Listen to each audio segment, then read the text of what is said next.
మా ఇంటి కింద ఒక చెట్టును నాటినాం కదా, అది మా ఇంటి పైన చూడండి. ఇది పూర్తిగా చెట్టు పూర్తిగా ఆక్రమించింది. మా కింద ఏసీలో ఉన్నట్లుంటుంది. ఇది మా మిద్ది. ఇది మాది ట్యాంక్. అప్పుడు డబ్బులు లేక రేకులు వేపించినాం. ఎండకు ఏ విధంగా తట్టుకోలేమే అని చెప్పేసి బాధపడతా ఉంటాం.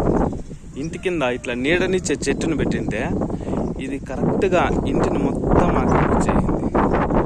న్యాచురల్గా ప్రకృతి సిద్ధంగా ఇంటిని మొత్తం ఆక్రమించింది. ఇది మాది మిద్ది. ఆ తర్వాత వచ్చేసి ఇది వచ్చి రేకులు అక్కడి వరకు ఉంటాయి. మొత్తాన్ని ఇది ఆక్రమించింది. ఎటువంటి మాకు కింద cooling, full cooling, air condition. ఇది మా ఇంటి వెనకాల చిన్న తోట. ఇది మునగ చెట్టు. దీనికి 6 నెలల నుంచి 7 నెలల వరకు ఉంటుంది. అది మామిడి చెట్టు, ఒకటే ఒక కాయ కాయింది. అది వచ్చి కంది చెట్టు. ఇది కరివేపాకు చెట్టు చూడండి.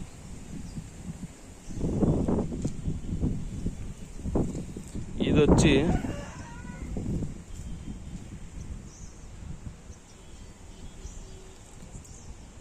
వచ్చి పరింది చెట్టు.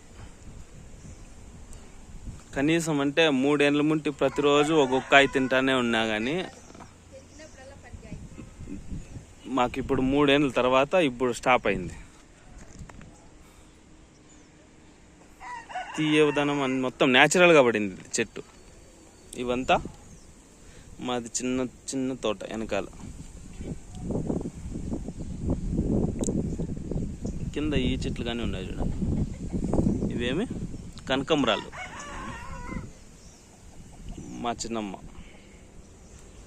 ఇది మా మిద్ది.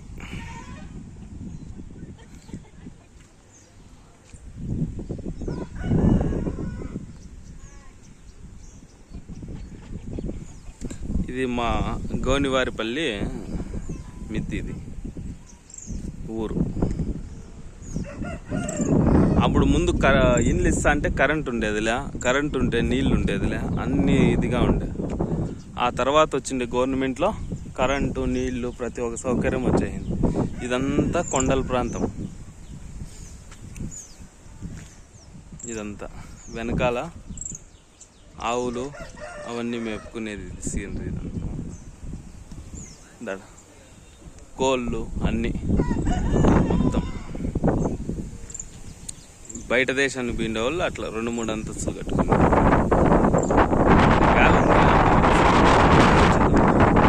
సంపంగ చెట్టు అని ఇంత ముందర వీడియో చూపించినారు.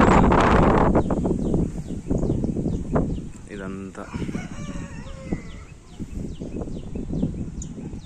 మొత్తం అది హైవే. అక్కడ కనిపిస్తుంది కదా, అది హైవే. చుట్టూరా కొండలు. ఇది పల్లి. మాకు దూరంగానే ఉండదు, అది హైవే అక్కడ ఉంటుంది.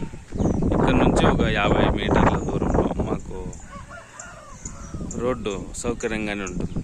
ముందు వైఎస్ఆర్ ఇచ్చిండేది, ఇండ్లు ఇవన్నీ.